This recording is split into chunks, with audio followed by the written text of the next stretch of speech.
이 시간 우리에게 주시는 하나님 말씀은 누가복음 19장 37절에서 40절 말씀입니다. 누가복음 19장 37절에서 40절 말씀. 함께 읽겠습니다. 이미 감람산 내리막길에 가까이 오심에 제자의 온 무리가 자기들이 본 바 모든 능한 일로 인하여 기뻐하며 큰 소리로 하나님을 찬양하여 이르되 찬송하리로다. 주의 이름으로 오시는 왕이여, 하늘에는 평화요 가장 높은 곳에는 영광이로다 하니, 무리 중 어떤 바리새인들이 말하되 선생이여 당신의 제자들을 책망하소서 하거늘 대답하여 이르시되 내가 너희에게 말하노니 만일 이 사람들이 침묵하면 돌들이 소리 지르리라 하시니라. 아멘. 우리 예수님께서 마지막 사역인 십자가를 지시기 위해서 예루살렘으로 나귀를 타고 올라가실 때에 많은 사람들이 환영을 하게 되어집니다.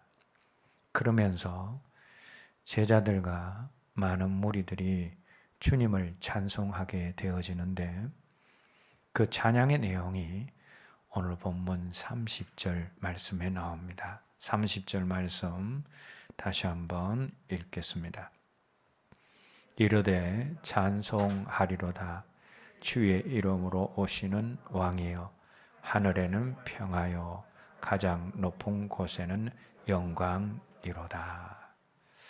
주님의 제자들과 많은 사람들이 찬양한 내용이 어떤 내용입니까? 주님은 왕이시며 또 그 왕이 오심으로 하늘의 평화가 또 가장 높은 곳에 영광이 도래한다라는 내용입니다. 근데 여기서 하늘의 평화는 하늘에서 오신 예수님이 사람들에게 주시는 평화를 의미하고, 또 가장 높은 곳에서의 영광은 예수님으로 말미암아 도래하는 하늘의 영광, 하나님의 영광을 의미합니다. 자, 그런데 이러한 제자들과 사람들의 찬양 내용은 누가복음 2장에서 우리 예수님이 탄생하실 때 이미 천사들이 주님을 찬양한 내용과 꼭 같습니다. 누가복음 2장 13절 14절 말씀 함께 읽겠습니다. 호련히 수많은 천군이 그 천사들과 함께 하나님을 찬송하여 이르되 지극히 높은 곳에서는 하나님께 영광이요 땅에서는 하나님이 기뻐하신 사람들 중에 평화로다 하니라. 예수님이 이 땅에 오실 때 하늘에서 수많은 천군 천사가 찬양을 하는데, 그 내용이 지극히 높은 곳에서는 하나님께 영광이요 땅에서는 하나님이 기뻐하시는 사람들 중에 평화로다라는 찬양입니다. 이것은 예수님이 이 땅에 오심으로 이루어질 일, 또 예수님의 사역으로 말미암아 이루어질 일을 말씀하고 있는 내용인데, 간략하게 줄이면 하나님께 영광, 사람들에게는 평화라는 말입니다. 자, 그런데 천사들이 부르는 이 찬양의 내용을 예수님이 나신 베들레헴 근교에서 양들을 치던 목자들이 그것을 자세히 듣고 마리아와 그 남편에게 그대로 전해 줍니다. 그러자 누가복음 2장 19절 말씀을 보시면 마리아는 그 목자들이 전해주는 이 모든 말을 듣고 마음에 새겨 생각했다라는 말씀이 나옵니다. 여러분, 여기서 마음에 새겨 생각했다라는 이 말의 의미는 오래 간직했다라는 의미도 있지만 보배처럼 보석처럼 깊이 간직하고 귀하게 생각했다라는 그런 의미도 있습니다. 마리아는 하나님께 영광, 사람들에게는 평화라는 천사들의 찬양을 보석처럼 보물처럼 마음 깊이 간직했다라는 겁니다. 자, 그런데 여러분, 하나님께 영광, 사람들에게는 평화라는 이 말씀은 마리아뿐만 아니라 그것을 천사들에게 직접 들은 목자들뿐만 아니라 오고 오는 모든 세대의 사람들, 그리고 오늘 저와 여러분들이 동일하게 보배처럼 보석처럼 여겨서 간직하고 살아야 하는 말씀입니다. 왜냐하면 지난날 이 세상의 모든 비극과 불행은 바로 사람들이 이 말씀을 보물처럼 여기지 않고 이 말씀을 보물처럼 간직하지 않았기 때문에 생겨난 것이기 때문입니다. 영광을 받으시기에 합당하신 하나님께 영광을 돌려드려야 되는데 사람 자신이 영광을 받고 하나님 대신 다른 피조물들에게 영광을 돌렸기 때문에 또 사람들과의 평화, 즉 사람들과의 샬롬을 이루어야 되는데 자기의 욕심을 채우기 위해서 시기하고 다투고 빼앗고 심지어는 생명을 앗아가기까지 불화했기 때문에 이 세상과 개인의 삶 속에 비극과 불행이 있는 겁니다. 이 땅의 모든 사람들이 보석처럼 보배롭게 간직하고 살아야 될 그 말씀을 보배처럼 여기지 않고 버렸기 때문에 이 땅의 고통과 이 땅의 어두움과 이 땅의 힘듦이 있다라는 겁니다. 불행하게도 인류의 지나온 역사는 하나님의 영광을 가로채는 악한 역사로 점철이 되어져 있습니다. 선악과를 따먹은 아담과 하와의 범죄도 하나님처럼 되고 싶은 욕망, 하나님이 받으셨던 그 영광을 탐냄으로 시작이 된 것입니다. 아담의 아들 가인도 자기 욕망, 자기 만족, 자기 영광 때문에 분노하고 동생까지 죽이게 되었습니다. 바벨탑 사건도 마찬가지입니다. 자신들의 이름을 내기 위해 하나님의 영광을 가로챈 사건이 바벨탑 사건입니다. 이스라엘의 첫 번째 왕으로 선택되는 복을 받은 사울 왕이 실패한 이유도 자기의 기념비를 세움으로 자기 영광, 자기 이름을 내려고 한 것 때문이었습니다. 사도행전에 나오는 헤롯 왕의 죽음도 마찬가지입니다. 자신의 연설 이후에 열광하는 백성들 앞에서 하나님께 돌려야 하는 영광을 자기가 가로챘기 때문에 충이 먹어 죽게 된 것입니다. 바울 사도가 로마서 1장 23절 말씀에서 인간의 죄악을 정리하면서 인간이 썩어지지 아니하는 하나님의 영광을 썩어질 사람과 새와 짐승과 기어다니는 동물 모양의 우상으로 바꾸었다라고 했습니다. 사도 바울의 지적처럼 하나님께 돌려야 할 영광을 자신과 다른 피조물과 우상에게 돌림으로 하나님의 영광을 짓밟은 바로 그 큰 죄로 말미암아 사람 안에 불행과 사망이 찾아오게 된 것입니다.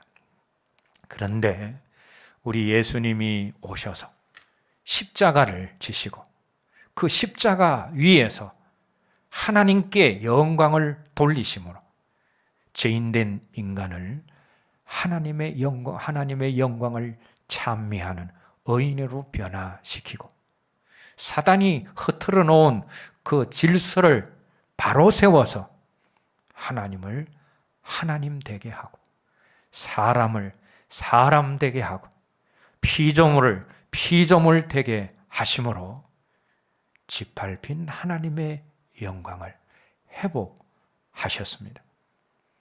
그리고 인간이 그렇게 하나님께 영광을 돌리며 살 때에 참으로 행복해진다라는 진리를 알게 하셨습니다.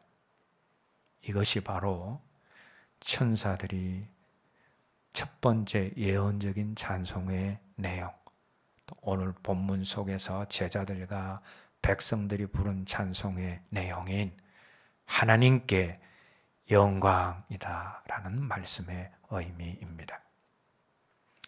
그리고 하나님께 영광이요라는 찬양의 내용에 이어서 또 천사들이 또 오늘 본문 속에 제자들과 백성들이 찬양한 내용이 무엇입니까?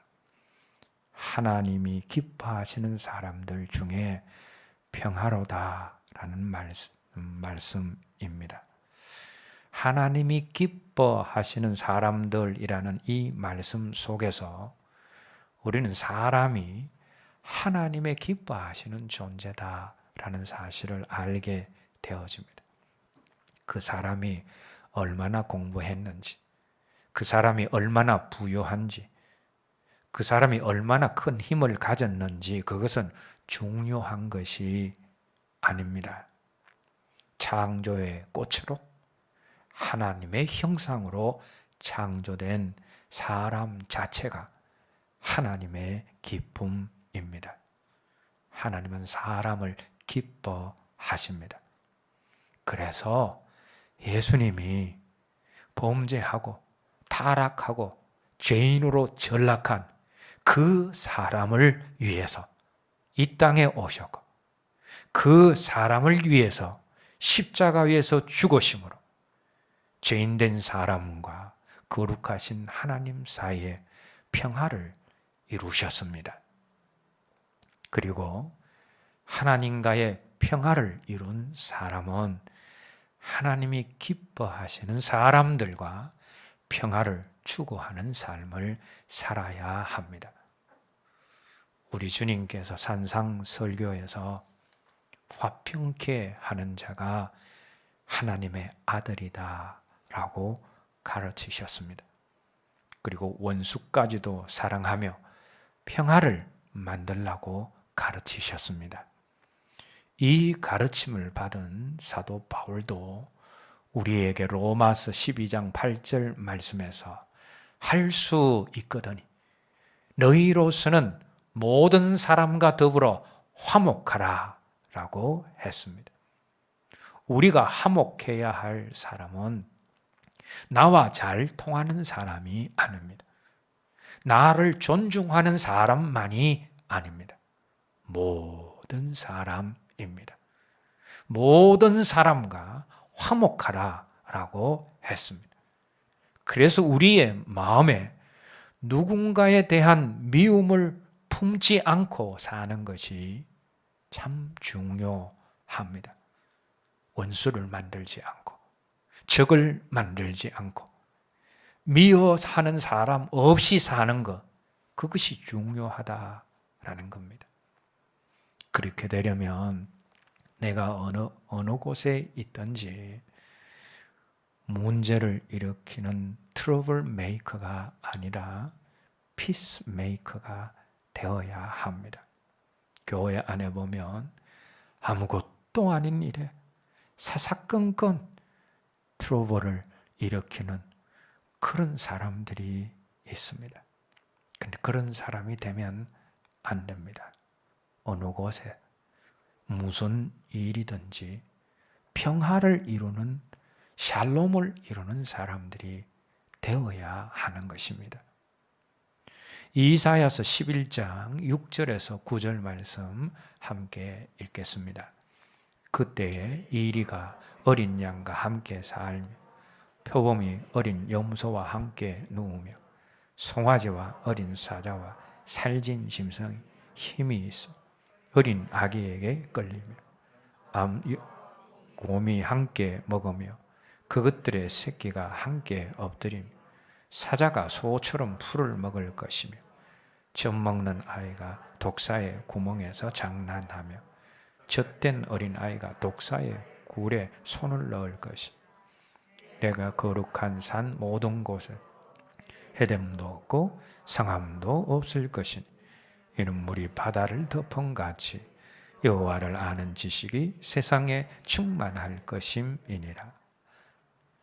여러분, 이 말씀은 우리 주님이 오시고 또 다시 오심으로 만들어지는 세상, 새로운 세계에 대한 말씀입니다. 그러나 이 말씀에 있는 것처럼 사자와 어린 양이 함께 둥그는 세상 상상하기 어렵습니다. 어린아이가 독사의 구멍에 손을 넣는 것도 마찬가지입니다. 여러분, 이 말씀은 단순히 주님 오실 때 동물 세계의 상황 그리고 사람과 동물과의 관계를 단순하게 말씀하신 것이 아닙니다. 예수님을 진정으로 만난 사람의 꼭 있어야 하는 마음의 변화를 말씀하신 말씀이십니다. 주님이 사람의 마음에 진정한 왕으로, 진정한 주인으로 오실 때에 사자 같고 공 같은 인간의 사나움이 변화되어지고 독사의 독 같은 인간의 악한 모습들이 변화되는 것을 의미하는 말씀입니다. 그러므로 내가 주님을 영접하고 믿음으로 진정한 하나님의 자녀가 되었다면 주님을 왕으로 진정한 주인으로 모셨다면 반드시 나의 삶을 통해서 하나님께는 영광 드려지고 또 내 안에 있는 공 같은 사나움, 사자 같은 사나움, 독사 같은 악독이 사라져서 그래서 사람들과 평화가 늘 유지되는 모습이 나타나야 함을 말씀하고 있는 내용입니다. 그런데 살아가면서 하나님의 영광을 가리는 일을 밥 먹듯이 하고 사람과의 사이에서 작은 일에 마음 상하고 얼굴 붉히고 다투고 불화하면서 산다면 그 사람은 정말 하나님의 자녀가 되었는지, 그 사람의 임금과 주인이 정말 주님이 되셨는지 자신을 진지하게 한번 살펴봐야 합니다.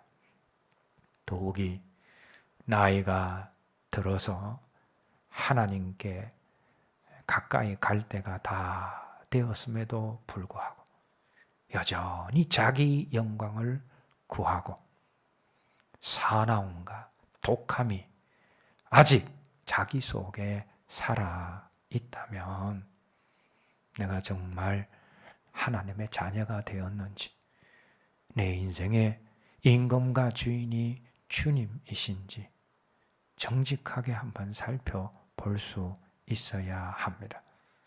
하나님의 참된 자녀, 주님이 왕 되시고 주인 되신 사람의 심령 속에는 항상 하나님께 영광 돌리려는 갈망과 사람들 사이에서 평화를 이루려는 갈망이 항상 존재하기 때문입니다. 자, 그런데 하나님께 영광을 돌리며 사람들과 평화를 이루는 이런 삶은 어떻게 가능합니까? 우리 주님처럼 자기를 버릴 때 가능합니다. 내 욕심, 내 자존심, 내 주장대로 살면 하나님께 영광을 돌릴 수도 없고 사람과의 평화도 깨어집니다. 육신 따라 살면 하나님께 영광을 돌릴 수 없고 사람들 간의 샬롬도 이룰 수 없습니다. 성령을 따라서 육신을 복종시키며 살 때 하나님께도 영광 돌릴 수 있으며 사람과의 샬롬도 이룰 수 있는 것입니다. 그런데 우리가 성령 하나님의 도우심으로 말미암아 그분의 힘과 능력을 힘입어 자신을 복종시킴으로 자신을 버리고 하나님께 영광, 사람들과 평화를 만들면 결국은 내 자신이 행복해지고 내 주변이 행복해지고 세상이 행복해집니다. 하나님께 영광 돌리고 사람과 평화를 이루는 삶은 우리 주님께서 보여주시고 사시고 이루신 삶이며 주님을 따라가는 모든 그리스도인들이 살아가야 할 삶입니다. 오늘 저와 여러분들 모두가 다른 어떤 말씀보다도 하나님께 영광, 사람들에게 평화라는 이 말씀을 보석처럼 내 마음속 깊이 간직하면서 그 말씀 따라 살아갈 수 있으므로 나도 행복하고 다른 사람도 행복하게 만드는 진정한 하나님의 자녀들이 되시기를 주님의 이름으로 기원합니다. 자, 그런데 우리 예수님이 예루살렘으로 입성하시자 많은 사람들이 또 제자들이 찬양을 했는데, 그런데 이런 제자들과 사람들의 찬양을 보면서 비난하는 자들이 있었습니다. 그 사람들이 오늘 본문 39절 말씀에 나오는데 누구냐 하면 무리들 중에 있는 바리새인들이었습니다. 이 바리새인들이 제자들과 많은 사람들이 주님을 찬양하는 그 찬양을 못마땅하게 여겨서 우리 주님께 찬양에 앞장서 있는 제자들을 꾸짖어라라고 주님께 와서 요구하고 있습니다. 자, 그런데 이때 이 바리새인들이 예수님을 찾아와서 예수님을 부를 때 호칭이 뭔가 하면 오늘 본문 39절 말씀을 보시면 예수님을 향해서 선생이여 라고 부르고 있습니다. 자, 이 바리새인들의 주님을 향한 호칭은 라비, 즉 선생입니다. 자, 그런데 제자들과 다른 많은 사람들, 예수님을 찬양하는 사람들이 예수님을 어떻게 부르고 있습니까? 오늘 본문 38절 말씀을 보시면 주의 이름으로 오시는 왕이여. 여기 보시면 주라는 호칭인데 헬라어로 큐리오스라는 단어를 사용을 하고 있습니다. 이 단어는 어떤 단어이냐 하면 로마의 군인들이 전쟁에 나가기 전에 황제 앞에서 오른손을 들고 충성을 맹세할 때에 황제를 부르는 호칭입니다. 큐리오스. 예수님을 향하여서 주인, 황제처럼 그렇게 임금으로 부르고 있다라는 겁니다. 바리새인들은 예수님을 주로 찬양받으신 메시아와 임금으로 여기지 않았습니다. 그래서 그들은 주님을 향한 사람들의 찬양을 신성모독을 유발하는 잘못된 찬양이므로 그것을 거부한다라는 의미로 주님께 제자들을 책망하라라고 요구를 한 것입니다. 우리가 여기에서 발견하게 되는 것이 무엇입니까? 우리가 예수님을 어떻게 여기는지가 진정한 찬양자가 될 것인지 아니면 비판자나 불평자가 될 것인지를 결정한다라는 겁니다. 예수님께 대해서 호의적일지라도 그리고 교회 안에 있을지라도 예수님을 선생쯤으로 3대 성인쯤으로 여기는 사람들은 주님을 향하여서 진정한 찬양을 드릴 수 없습니다. 그들은 살다가 자기 뜻대로 되지 않으면 조금만 수 틀리면 곧바로 원망하고 불평하는 자리로 떨어지게 될 것입니다. 그러나 주님을 진정한 임금으로 진정한 주인으로 모신 사람들의 심령 속에는 임금 되시고 주인 되신 주님을 향한 찬양이 자동적으로 흘러나올 수밖에 없는 것입니다. 내가 주님을 어떤 분으로 여기느냐가 찬양자가 될 것인지 비판하고 불평하는 자가 될 것인지를 결정하게 된다라는 것입니다.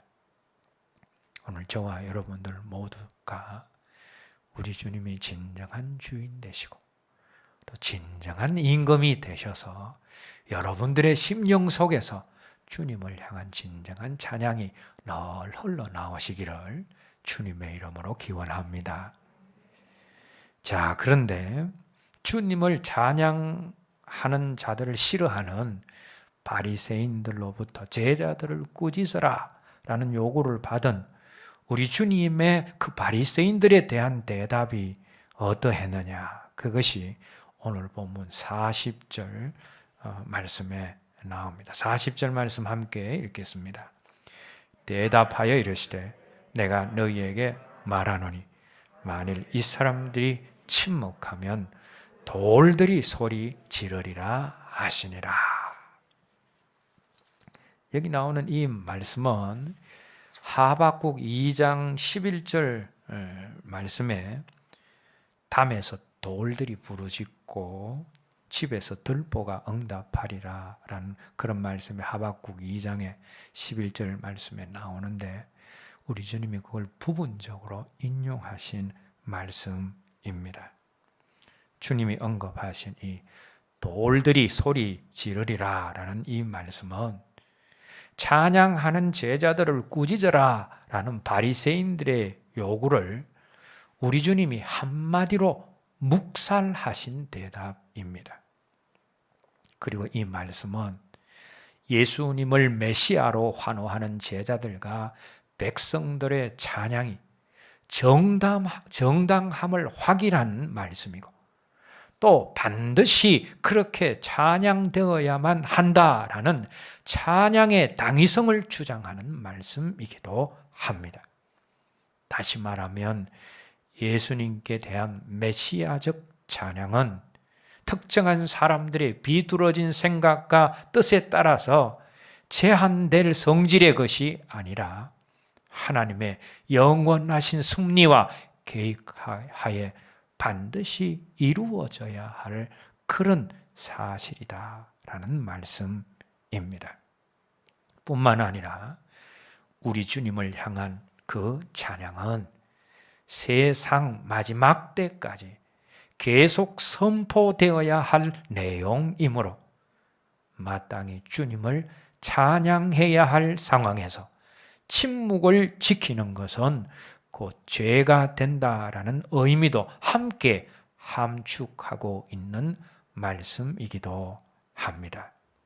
따라서 이 말씀은 주님을 구주와 임금으로 인정하기 때문에 주님께 감사와 찬양을 드리기 위해서 어떠한 물리적인 그런 위협과 핍박이 온다 할지라도 주님의 구주 되심과 임금 되심 또 그분에 대한 찬양은 계속 외치고 불러야 될 것임을 강조하신 말씀이고 오늘 우리들에게는 어떤 물리적인 위협이나 또 손해나 고난 앞에서도 하나님의 뜻과 주의 복음을 굽힘 없이 선포해야 하고, 우리를 구원하시기 위해서 주님 행하신 일들을 감사하고 찬양해야 하는 당위성을 우리에게 일깨워 주고 있는 말씀입니다.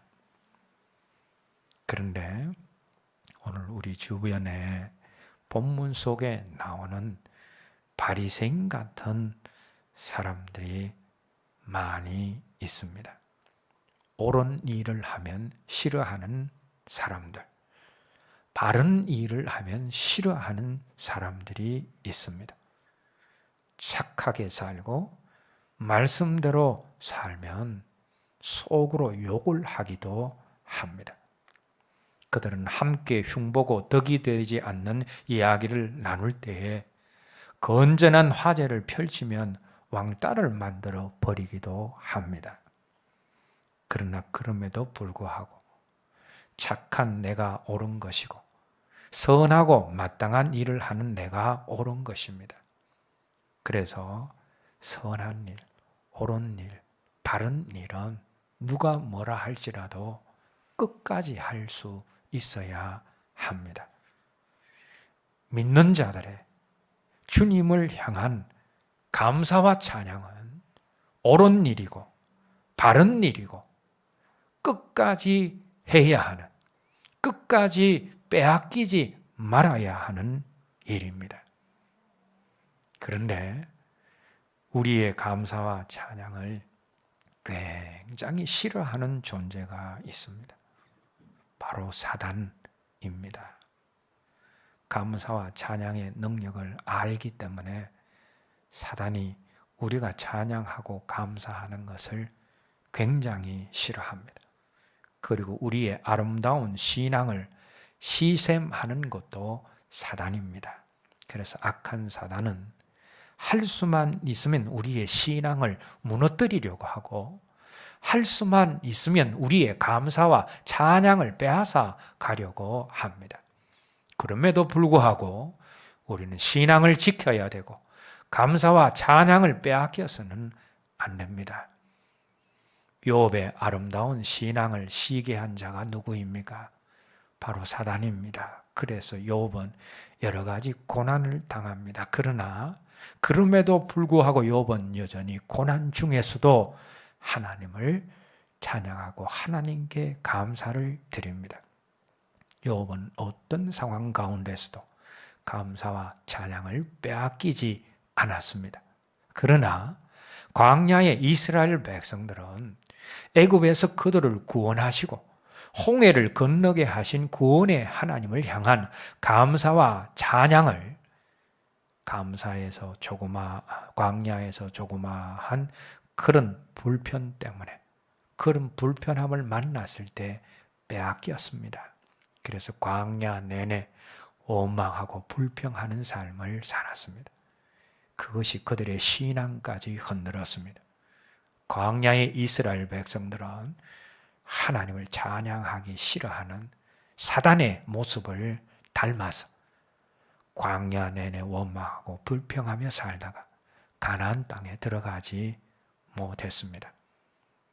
오늘 저와 여러분들 모두는 사단 닮은 모습, 광야의 이스라엘 백성들과 같은 모습으로 살지 말고 우리에게서 감사와 찬양을 빼앗으려는 사단의 시험에도 넘어지지 말아야 합니다.